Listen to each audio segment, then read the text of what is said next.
Dr. Babasaheb Ambedkar Open University.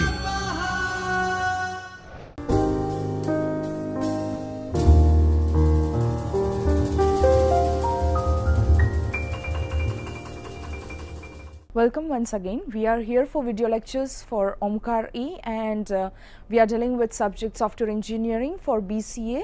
The code is BCA 403.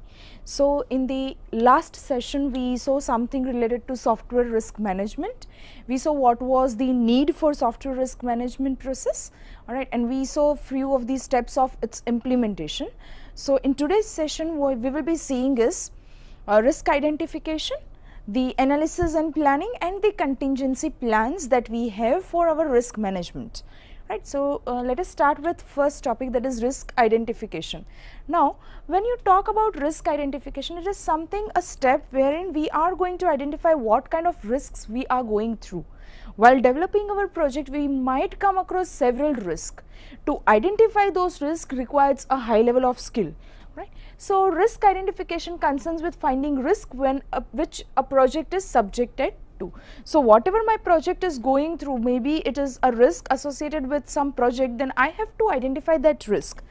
This will help in studying of various problems which are faced by earlier projects. So, it is like, you know, a kind of wherein you will be knowing it from the previous projects. So, earlier if you have gone through any project cycle, you would have come across some risk ABC. Now, in the next project that you are taking, alright, you might be having risk ABC, but you will try to avoid those risks, because you know that in earlier projects we already had such risk ABC. So, we will be trying to avoid those risks. Then this will involve catering of project plan properly and checking for related areas which are susceptible to certain risk. Now, in this case it says that we have to properly check out that what all things were there and what are the risks associated for the earlier projects, and it requires a huge amount of planning, the project planning, the understanding of project, and understanding the risk associated with the upcoming project. It says that the best way is to think a project plan is to convert it into a flow chart and further study related essential parameters. So, it is always a better idea to convert your project plan into a flow chart so that it is easy to understand, and that flow chart can be used to further analyze your parameters that are very much important in the software project. It says this is noted that it is highly advisable to conduct brainstorming sessions which shows certain known and unknown factors which affect the project. See, it is not a one-day task. You need to have a brainstorming sessions with your colleagues, with your fellow colleagues, with your seniors, with your expertise, in order to understand that what are the known factors that yes, certain risk will be there, and certain risk which is unknown, which are really unknown. All those unknown risk also should be addressed. In this way, any decision taken with respect to technical, operational, political, legal, social, or any internal or external factors gets evaluated in a good manner. So, any risk which is associated, maybe political risk, maybe legal risk, maybe internal system risk, maybe external to the system risk, any kind of risk will be very much evaluated, alright, with a very good thought and a process. So, next it says is, this is what it is representing. So, when you actually go with a current project, you will be seeing that you have so many risks. Alright, risk identification goes something like this: review the past project history. So, you would have carried out certain projects in the past. Review all those the past project history, whether you have come across any risk during those earlier projects, right. Once you review that past project history, now assess the practices that are being followed in the present project. So, now you relate your present project, assess all the activities that you are doing right now currently in the project that is ongoing, and come up with the creative ideas for future projects.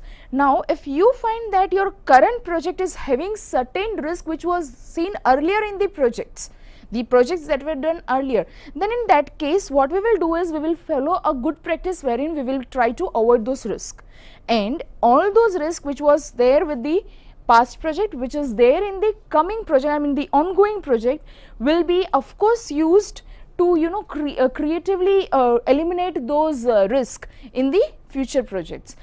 So this is a current project scenario, and this is how a risk identification is carried out. Now let us assume that you undergo some project. Right, you are undergoing some project, a project which is very much similar to the earlier project that you have done, one of the earlier projects you have done. All right. So when you are doing that ongoing project, the current project, you will be noticing that you come across certain risk, and you also know the methods to avoid those risks because you have already done it in the earlier projects.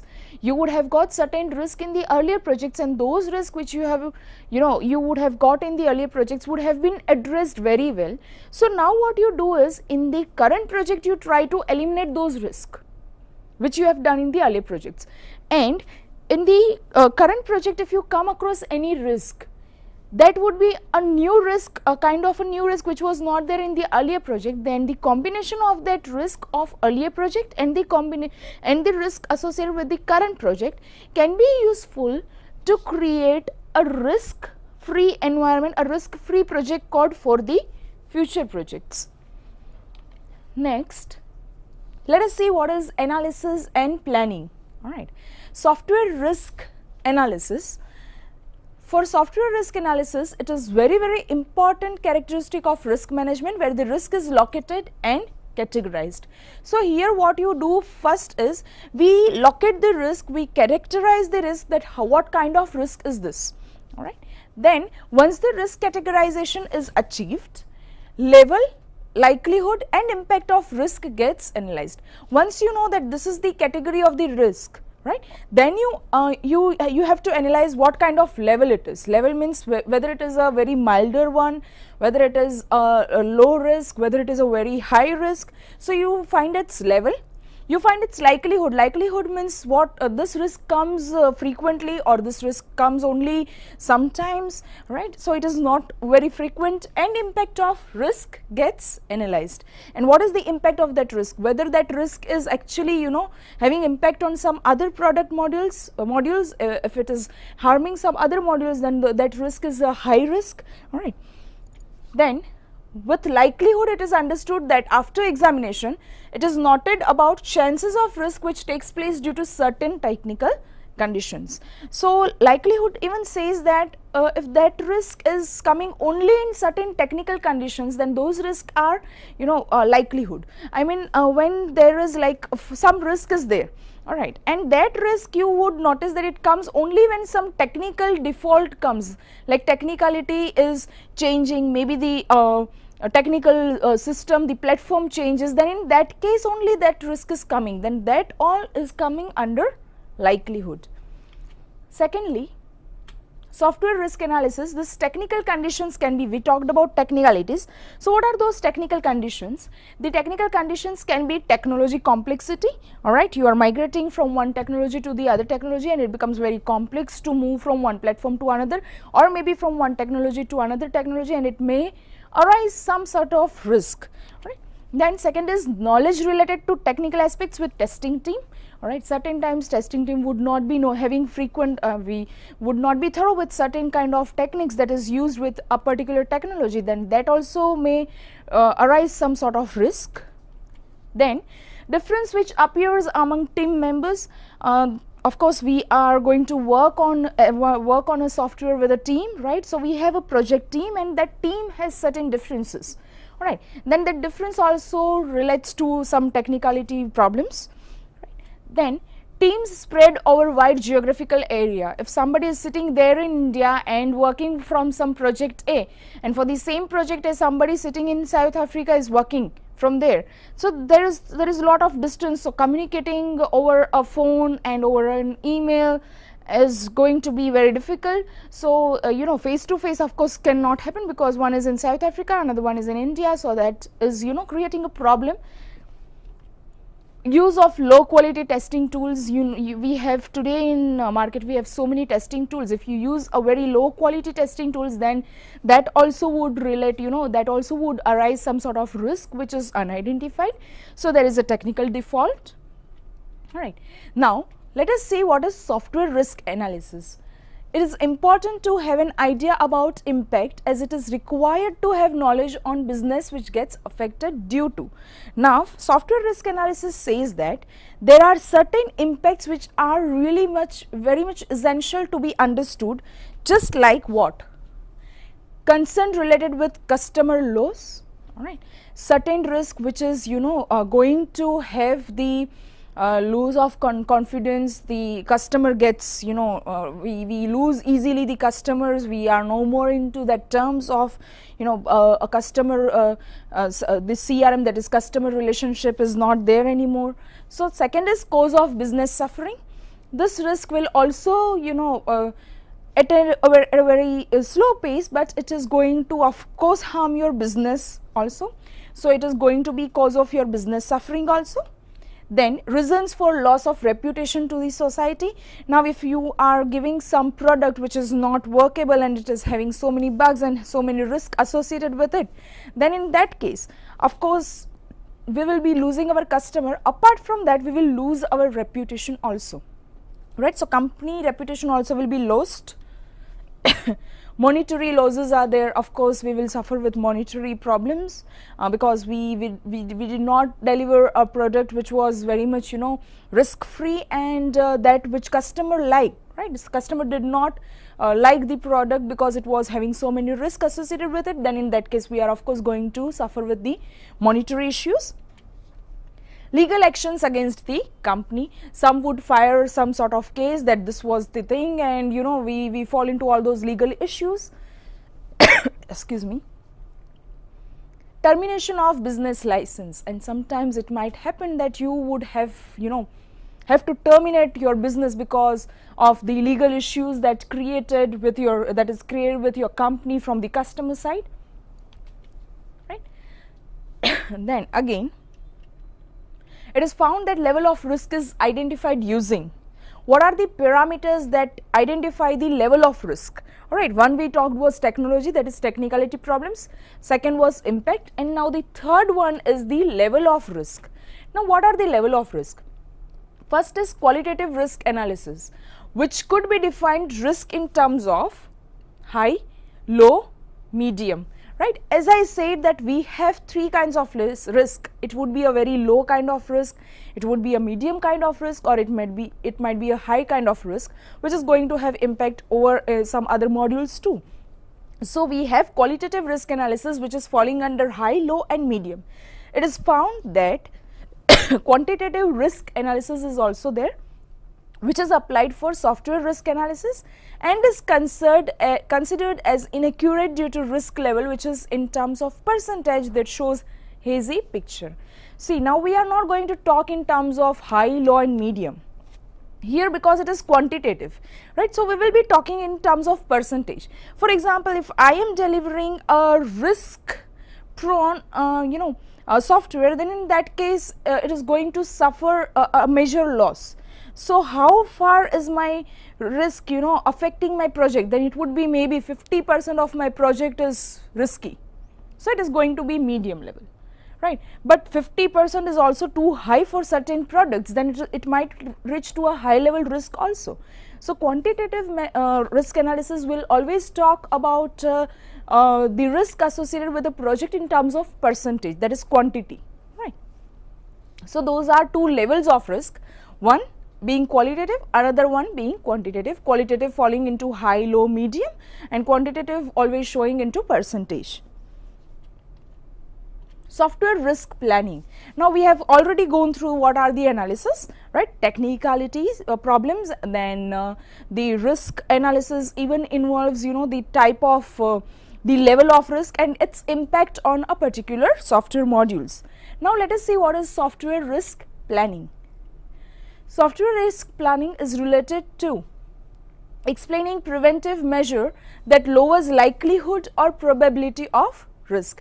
So you have to explain actually certain preventive measures that will actually lower down your risk, alright, that is the likelihood and the probability of the risk should be lowered down. Then it even says that it explains measures which lower the impact caused due to the risk. Alright, the problems that is caused because of that particular risk, what is the impact, right, that also it will explain the measure of it, right.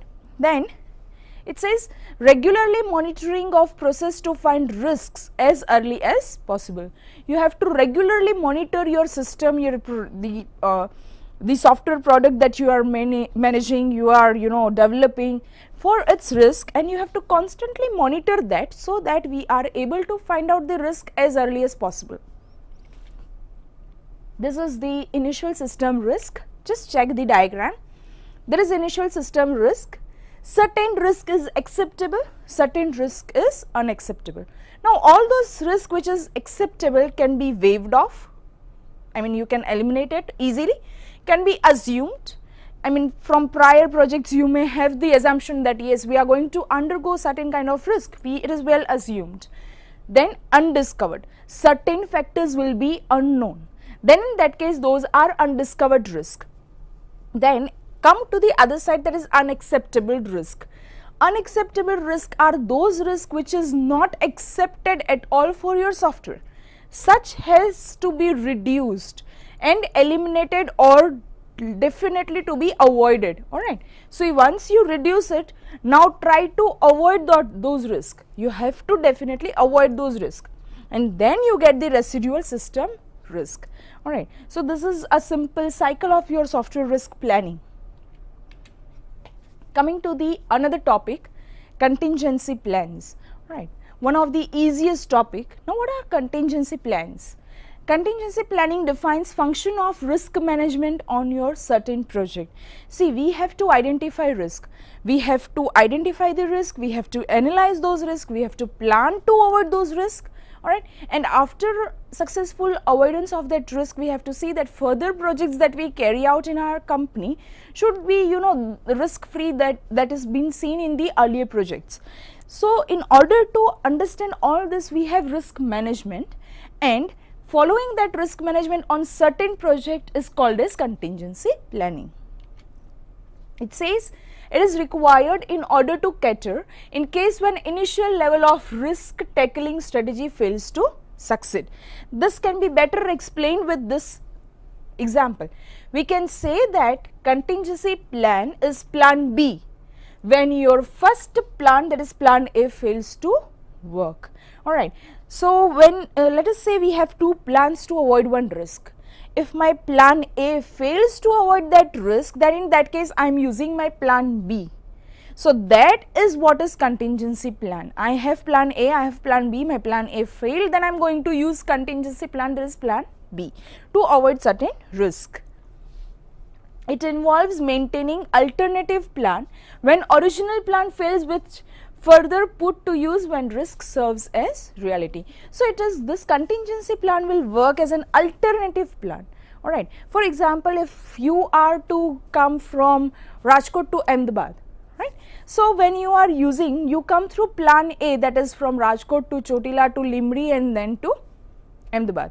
But if let us assume that Limri and Chotila is not working, that route is not working, it is under some construction, then in that case you will have to move from Rajkot to Chotila. From Chotila, there you will have to go to maybe Surendranagar.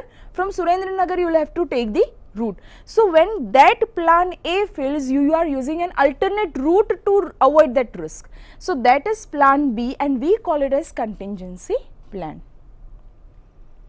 It says that it is noted that possibility of contingency planning started when improvement hard work tends to fail, and in such case risk becomes reality.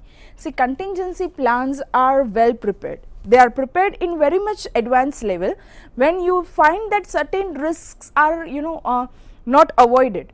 The solutions that we are providing towards that risk are failing in actual sense.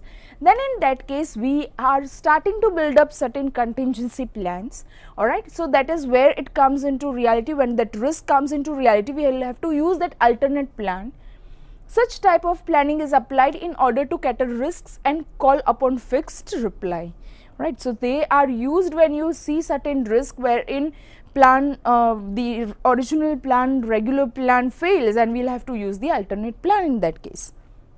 It says the plan concerned with trigger which gets set up, and when trigger reached, then contingency plan tends to show certain effect. It says that it is like a trigger, alright. It says that the plan concerned with trigger which gets set up. So when you set up certain plan, alright, with that plan itself an alternate plan is prepared. Alright. Now let us say the plan which you are originally preparing fails up, then that alternate plan which you were preparing along with your plan A should be used when that plan fails. So that is what is contingency, is when contingency is triggered, right. It says such type of planning involves controlling of alternative plan when original plan fails to work. It is one and the same. It says that when your original plan fails, your alternative plan will be used, which is a contingency plan, and it is noted that contingency plans work for top 20% of risks involved. So any risk which are topmost risk, very high level of risk. So 20% of such high level risk are being used and are being focused, are being resolved with the help of such contingency plans. Now this contingency plans are well prepared along with your original plan. So you need to understand that for any associated risk of your software project, there is going to be an original plan to avoid certain risk, and there is going to be an alternate plan also to avoid that risk. So whenever this original plan is failing, then in that case at least the alternate plan should work, which is nothing but the contingency plan. Such plan comes in use when risks results in reality. So you find that certain risk is coming, yes, it is approaching and it has become now real. The risks associated with the projects are coming into reality, then in that case use your contingency plan, go to the alternate plan, alright, use to avoid that particular risk which is coming there, alright, or which has already come. The features of contingency planning results in realization from such example. The contingency planning of finance companies prevented risk of large data loss for stock market. So it says that certain finance companies also have contingency plans, and when they see there is a huge rush in the stock market, there is lots of ups and downs in the stock market, then they have contingency plans which they use, that is an alternate plan to avoid that risk in the stock market, right. I hope you understand that stock market always has ups and downs. So in order, let us assume that a company is having a share price at a very high level, right, all of a sudden it goes very down, then there is an alternate plan to avoid that risk, and it is going to reach to a level wherein it can at least have a very sharp indication that yes, this company is going to deteriorate. So it comes to a very sharp conclusion that yes, before deterioration let us survive. So they will have a plan wherein they can survive, and that survival plan is nothing but the contingency. So in order to avoid that risk, alright, we always have an alternate plan which is a contingency plan. Now I would like to give one more example. Let us assume that we have a certain we are developing certain project. Now in the project we come under certain technical problems, right. That technical problems can be avoided with certain plan, alright. Now let us assume that that plan which we already have built up cannot resolve certain technical problems. Then in that case our company should be able to have certain alternate plan also, wherein that particular technicality should be solved out, should be resolved easily, and if this original plan has failed, then in that case my contingency plan should have worked, alright. So this is how it is actually working, and when you see a company always relies more on contingency plans. Every company, be it a technical one, be it a non-technical one, always has a contingency plan to avoid certain risk, alright. So in order to understand this, I have given a few examples. You need to understand it through example, alright. Let us sum up what is there in a particular, what we have seen in the entire chapter. It is what we have seen is risk management, it is software risk management. We saw in this session that software, what is software risk management? Now any software comes across certain risk, associated risks are always there, have to manage those risks. Alright, so software risk management will help you to manage with that kind of risks. Alright, risk can be technical risk, alright, can be a non-technical risk, can be a legal risk, can be a political risk. Any risk needs to be managed. So this software risk management we have seen. Then we saw what is software risk management and its implementation. How can we implement software risk management? Alright, what are the steps to implement those software risk management? What is the need for that software risk management and why to implement that software risk management? All comes across with this topic. There is risk identification. I even taught you how to identify a risk. Alright, the risk identification also has certain steps, how to identify that risk and where that risk should be associated.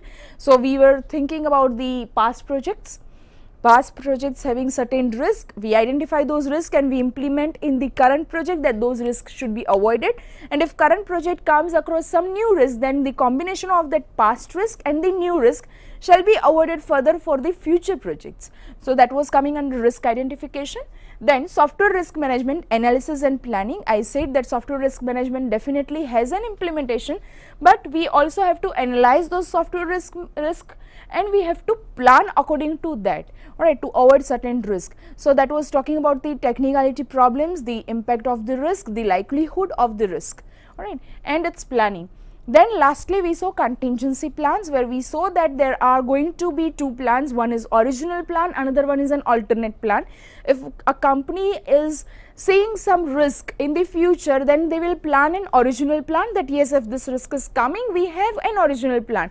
But what if that risk comes in actual sense and that this original plan fails? Then in that case we have an alternate plan to reach to that particular risk and avoid that risk. Alright, so this unit was in particular with software risk management.